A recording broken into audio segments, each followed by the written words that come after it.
jihad itu artinya sungguh-sungguh melepaskan kemelekatan pada harta.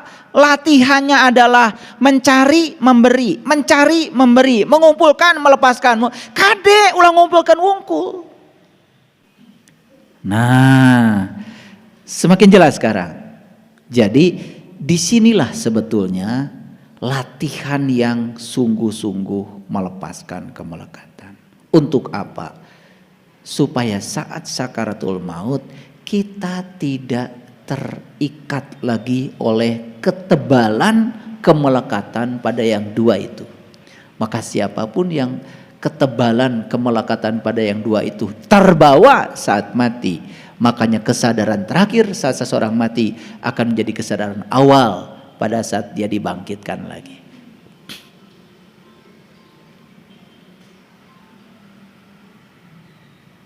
Itu. Nah, sekarang kita lihat ayat lain. Ya, saya mau tunjukkan karena ayatnya banyak, tentu saja saya tidak menunjukkan semuanya, tetapi inti-intinya saja. Kita lihat surat yang ke-29 ayat yang ke-6. Nah, lihat saya. Waman jahada fa innama yujahidu li nafsi. Barang siapa yang berjihad, nah sayang sekali di terjemahan yang ada itu kata jihad jarang diterjemahkan. Lalu dipersepsi jihad itu seperti kebanyakan orang. Jihad itu jadi menyerang orang. Jihad itu menyakiti orang lain yang berbeda keyakinan dengan kita. Itu salah kaprah itu tentang jihad. Jadi jihad sendiri artinya adalah sungguh-sungguh. Perhatikan saya. Jadi barang siapa yang sungguh-sungguh ya, maka kesungguhan itu sesungguhnya fa innama yujahidu li nafsi. Kesungguhan itu bukan untuk siapa-siapa kecuali untuk dirinya sendiri. Sok, sungguh-sungguh dalam hal apa? Tentu saja sungguh-sungguh dalam hal tertentu yang sudah kita tentukan. Ayo, mau sungguh-sungguh dalam hal apa? Saya sungguh-sungguh ingin mengubah diri saya. Saya sungguh-sungguh ingin mengubah nasib saya. Ayo sungguh-sungguh. Sungguh-sungguh itu bahasa lain adalah fokus. Tidak kehilangan fokus. Makanya kemana pikiran diarahkan, ke situ energi dialirkan. Nih lihat saya. Kita punya uang 100.000. Hilang. Terus aja kepikiran yang 100.000 itu. Kemana pikiran diarahkan, ke situ energi akan dialirkan. Terus mikirin yang 100.000 hilang. Jadi duit banyak yang akan datang kepada kita tidak terpikirkan sama sekali. Nu 100.000 leungit, nu gede teu datang-datang. Nggak rubah nasibnya. Makanya begitu kita tidak memfokuskan pikiran pada yang 100.000, percaya bahwa Allah akan menghadirkan uang lebih banyak dari itu. Arahkan saja pikiran kepada yang lain. Di mana pintu tertutup, berarti Allah sedang membukakan pintu yang lain yang akan dibukakan. Arahkan ke situ. Di situ kedahsyatan mulai datang. Selama ini apa yang Bapak Ibu lakukan? Begitu ada kejadian yang tidak enak, fokus saja pada yang tidak enak. Ya, terus tidak enak. Karena kemana pikiran itu diarahkan, ke situ energi akan dialirkan. Habis energi hanya untuk hal yang tidak berguna. Bagaimana kita bisa mengubah keadaan kita? Nih contoh. Maaf ya, terbaca dari data karma bahwa kamu ini sebetulnya di usia sekian sampai sekian akan mengalami kesulitan yang luar biasa secara finansial. Kabaca, teteh. Kabaca. Nanti saya beritahukan deh. Nah begitu saya beritahukan bukan berarti langsung ikuti pikiran saya. Itu cuma 50% mutlaknya. 50% bisa diubah. Oh di usia sekian saya itu akan mengalami kesulitan finansial. Yes, saya akan rubah cara hidup saya. Saya akan rubah cara berpikir saya. Ternyata apa yang diramalkan berdasarkan data karma itu tidak terjadi. Di usia itu ternyata kamu tidak mengalami kesulitan finansial karena sudah diubah. Jadi pembacaan data karma itu semata-mata untuk melakukan tindakan preventif agar itu tidak terjadi. Pernah dengar ada orang yang divonis oleh dokter karena mengidap penyakit tertentu? Ibu teh bakal maut 3 tahun deui cek dokter. Karena sudah divonis 3 tahun gak akan mati, apa yang terjadi? Setiap hari dia teh selalu saja kemana-mana bawa uang, nggak bagi. Nah ibu jantan bager 3 tahun deui. Apa yang terjadi? 3 tahun yang divonis dokter tidak terjadi. Sampai sekarang dia masih hidup gara-gara dia berubah kehidupannya. Itu namanya mengubah nasib. Jadi kalau nanti dibacakan oleh saya, kemudian dapat data ini bukan untuk diyakini, tetapi itu dijadikan sebagai landasan untuk mengubah diri. Sehingga perubahannya jadi fokus. Itu. Ada yang pernah baca saya? Karena saya punya garis-garis di sini. Dari garis wajahnya, Anda itu akan mengalami kesulitan ekonomi. Alhamdulillah. Di bejaan. Makanya saya sekolah. Saya nggak mau tinggal di kampung. Udah di bejaan. Nggak mau. Saya sekolah. Saya rubah nasib saya. Maaf, saya pernah jadi asisten rumah tangga. Saya pernah melakukan semua jenis pekerjaan. Dan ketika saya melakukan semua jenis pekerjaan itu tidak ada keluhan. Karena sudah tahu. Ada data karma yang dibaca orang pada diri saya. Dari garis wajah saya, cenah saya teh pisusaheun. Saya kemudian tidak memvonis diri saya. Cicing we. Kunaon cicing we? Da abdi mah jalmi sesah. Saya mau ngubah. Nah karena saya sungguh-sungguh ingin mengubah diri saya bukan mengatakan hari ini saya sudah berhasil. Bahkan uang saya sering gak laku. Kalau makan bersama, sok aya nu mangmayarkeun. Makanya saya nunggu diajak makan.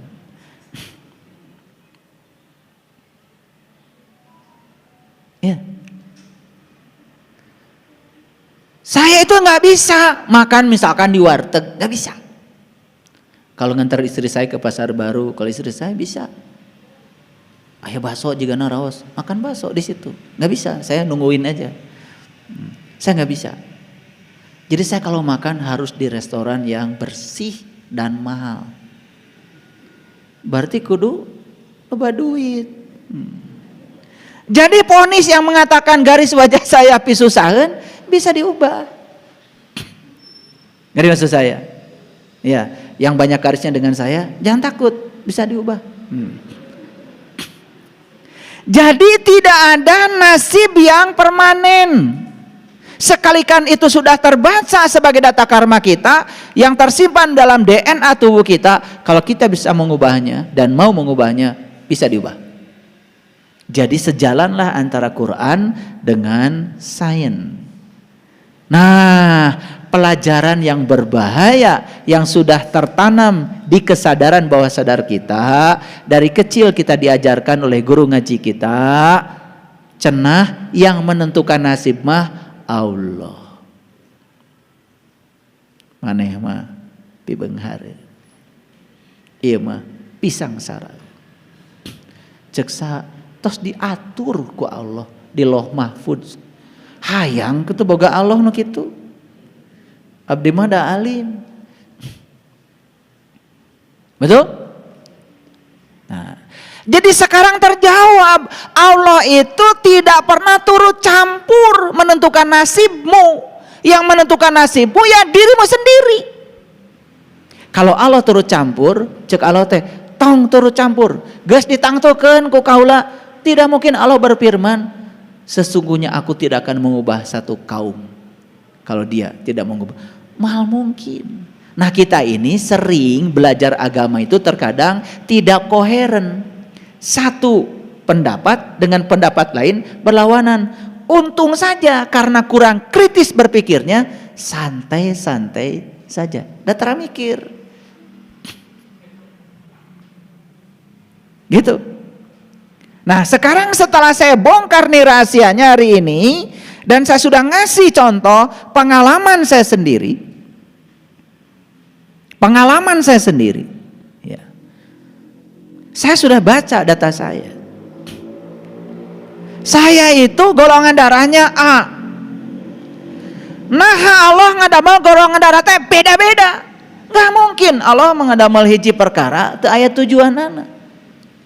Golongan darah A, golongan darah O, golongan darah AB, golongan darah B. Ternyata golongan darah itu juga menceritakan data karma. Sekarang dunia pendidikan di negara maju sudah berdasarkan golongan darah. Bikin kelas teh berdasarkan golongan darah. Gurunya pun harus cocok dengan golongan darah itu. Bayangkan sudah seperti itu di negara yang beradab. Hari urang mahnya campur we golongan darah naon oge. Gurunya golongan darah apapun masuk ke kelas itu. Makanya ada siswa yang tidak cocok dengan gurunya. Begitu siswa tidak cocok dengan gurunya, apa yang terjadi? Otoritas guru berperan. Mun teu nurut ka aing sia, cepret. Iya, makanya penghapus melayang. Ada guru kemudian menempeleng muridnya. Masalahnya, ini barbar. Karena kita tidak mengikuti riset-riset terbaru tentang itu.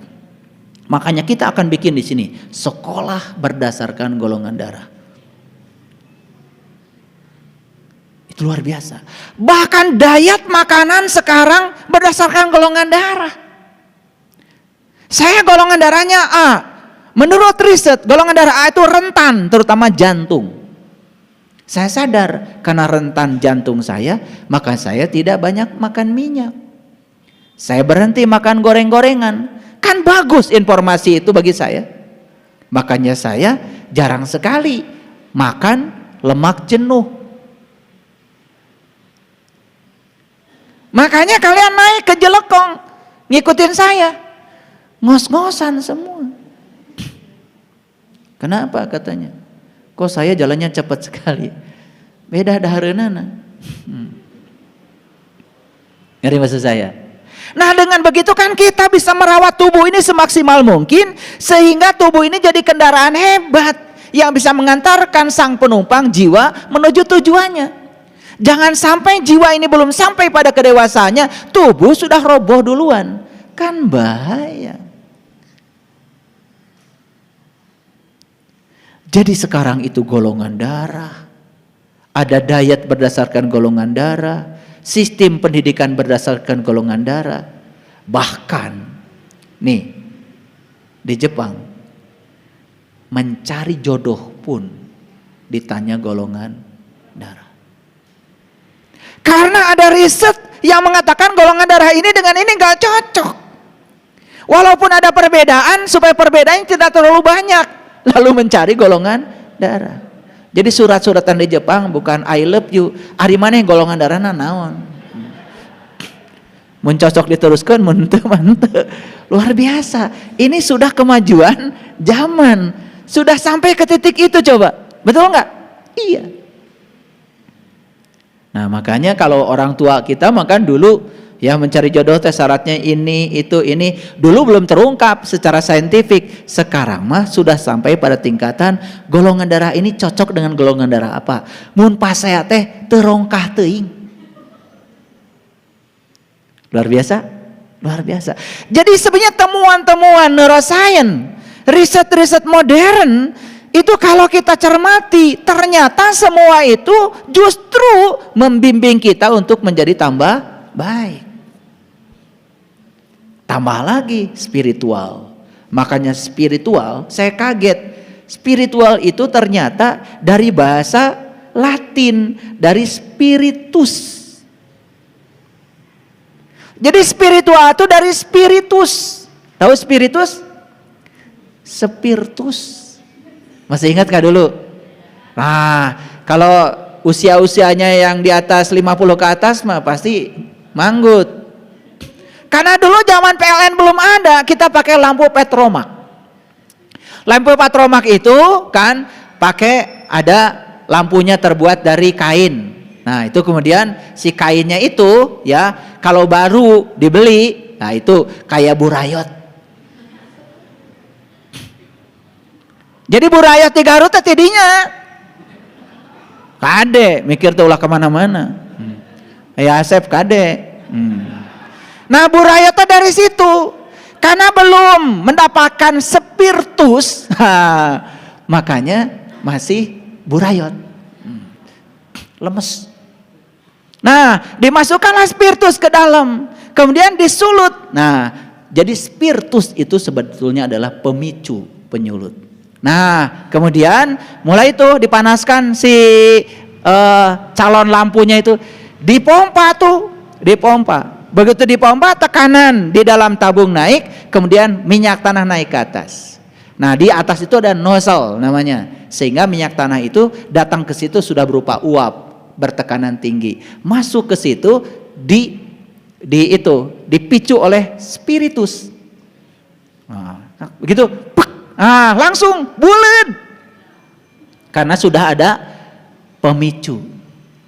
Jadi asalnya itu lenyed. Nah, lenyed bahasa apa ya? Ini bahasa Sunda itu kaya banget. Lenyed. Ranyed. Ranyed. Ini bahasa Indonesianya apa itu? Lepek. Lepek. Lepek. Lepek. Sebetulnya bahasa asingnya impoten. Makanya yang impoten perlu spiritus. Perlu spiritus. Nah kemudian ketika dipanaskan, dipompa, itu langsung bulat. Ketika bulat, berai. Jadi menerangi semuanya. Jadi yang ranyed, yang lepek tidak akan menghadirkan cahaya. Yang bisa menghadirkan cahaya itu yang tekanan tinggi, berai, caang. Makanya lampu petromak itu dulu menjadi lampu idaman di zamannya. Ya sedikit lebih mewah dari cempor. Masih ingat ya dulu? Masih ingat. Pokoknya saya dulu tugasnya kalau sudah mulai rep-repan maghrib, saya di rumah bagian nyalakan lampu petromak. Gitu. Wah itu, mau Pak. Luar biasa ya. Nah sekarang saya sudah gak lihat lagi itu ya barang itu. Itu adalah teknologi dulu, tetapi itu fisika. Keren banget ya. Jadi syarat untuk bercahaya, satu harus ada tabung. Dua harus ada spiritus. Tiga harus ada minyak. Baru berai caang. Sama. Kita juga harus punya tabung. Harus ada minyak. Maka di Quran dikatakan minyaknya hampir menerangi walaupun tidak disentuh api. Minyak dari pohon zaitun yang diberkahi. Berai. Namanya nurun ala nurin, caang. Keren ya. Jadi leluhur kita itu bikin sesuatu sudah sangat luar biasa. Baik, kita simpulkan. Jadi sekarang mengerti apa yang harus kita latih dalam hidup. Satu, boleh mencari, tetapi jangan cuma mencari. Belajar melepaskan. Boleh mengumpulkan? Boleh. Tetapi jangan terus mengumpulkan sampai mati. Setelah mati yang kita kumpulkan malah kita tinggalkan. Belajar memberi terhadap harta. Yang kedua, belajar melatih diri untuk tidak serakah pada yang kita suka, untuk tidak membenci apa yang kita tidak suka. Kalau ini dilatih terus-menerus, saya yakin kita akan bisa memenuhi ayat ya ayyuhalladzina amanu ittaqullah haqqa tuqatih la tamutunna illa wa antum muslimun. Balik mulih kajati mulang kasal, insya Allah dalam keadaan tidak melekat pada apapun. Jongjon bray miang. Inna lillahi wa inna ilaihi rajiun. Assalamualaikum warahmatullahi wabarakatuh.